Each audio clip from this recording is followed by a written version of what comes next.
नमस्कार साथियों, Mehta yes academy में आपका स्वागत है। आज हम लोग खड़िया जनजाति से संबंधित शासन व्यवस्था के बारे में पढ़ेंगे। इसके शासन व्यवस्था को ढोकलो सोहर शासन व्यवस्था कहा जाता है। और ये जो ढोकलो सोहर है, ये दो शब्दों से मिलके बना है। दो शब्द आप देख रहे होंगे। ढोकलो का अर्थ अब यहाँ देखिए, ढोकलो का अर्थ क्या होता है? महापंचायत।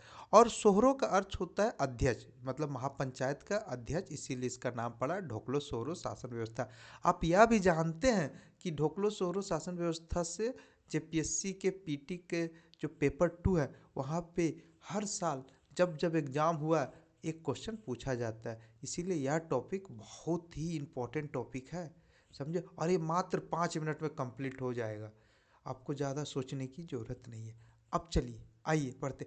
अब जानते हैं खड़िया। खड़िया जनजाति का मतलब होता है, खड़िया का अर्थ होता है पालकी ढोने वाला। और आपको यह भी पता होगा कि ये खड़िया जनजाति है वो दक्षिणी छोटा नागपुर में क्या है, संकेंद्रन है। विशेष रूप से अगर आप सिमडेगा का क्षेत्र देखिएगा ना, तो वहाँ पे आपको खड़िया जनजाति की अधिकता दिखाई देगा, ठीक ना। तो चलिए आगे बढ़ते। आप भी जानते हैं खड़िया जो जनजाति है वो तीन, इसका भी त्रिस्तरीय शासन प्रणाली दिखाई पड़ता है, समझे। तो आगे स्टार्ट करते। देखिए ग्राम स्तर पे अगर हम लोग देखते हैं, तो ये जो ग्राम स्तर पे आप ग्राम देख रहे हैं, ग्राम का जो प्रधान होता है ना, उसको महतो कहते हैं। आप याद रखना, ये महतो कहते हैं, क्योंकि यहाँ पे हम लोग का ये प्रधान को महतो कहते हैं। लेकिन वहीं पे ग्राम का पुजारी को पता है डिहरी, डिहरी कहा जाता है। देखिए यहाँ लिखा हुआ है डिहरी। तो ग्राम के पुजारी को क्या कहा जाता है? डिहरी। इतना ही नहीं, ग्राम में ना एगो समूह होता है, करटाहा या भगत के नाम से जाना जाता है। आप ये नीचे देखिए, करटाहा या करताहा या भगत लोगों का समूह होता है, जिसका चुनाव गांव के वरिष्ठ लोगों के द्वारा किया जाता है। मतलब गांव के जो वरिष्ठ लोग हैं, उन लोग क्या करते हैं, एक समूह का चुनते हैं, कुछ लोगों का, 5-7 लोगों का, जिसको उस समूह को क्या करते हैं, करटाहा या भगत कहते हैं, ठीक ना।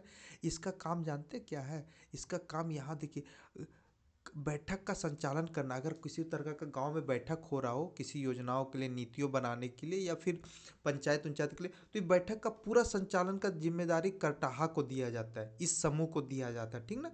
इतना ही नहीं करते, ये भात भीतर का भी कार्य करते। जैसे मान लीजिए कि कोई गलत काम किया, तो उसके सजा के लिए, मतलब उसको समाज में मिलाने के लिए, शुद्धिकरण करने के लिए, पता है, शुद्धिकरण करने के लिए इसको भात भीतर कहा जाता है। मतलब कि आप इतना खर्च करोगे, इतना लोग को खिलाओगे खाना, तो आपका शुद्धिकरण हो जाएगा।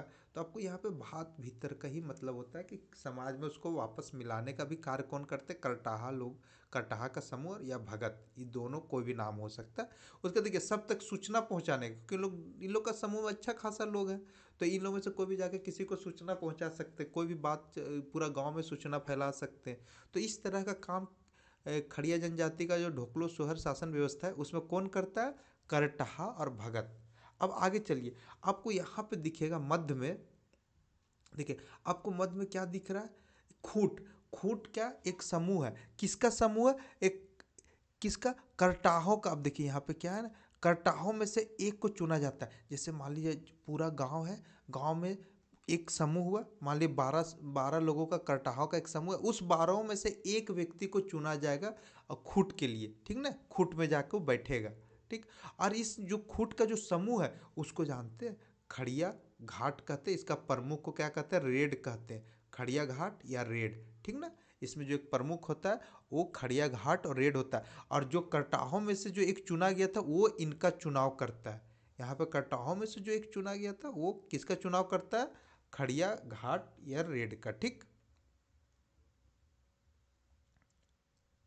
समझे। अब आगे देखिए, देखिए इसका जो टॉप पे जो शासन व्यवस्था है, इसी का नाम है ढोकलो सोहर शासन व्यवस्था।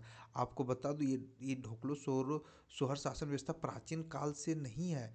इसका देखिए अखिल भारतीय महासभा 1934-35 से इसकी शुरुआत किया गया, किसका? ढोकलो सोहरों का।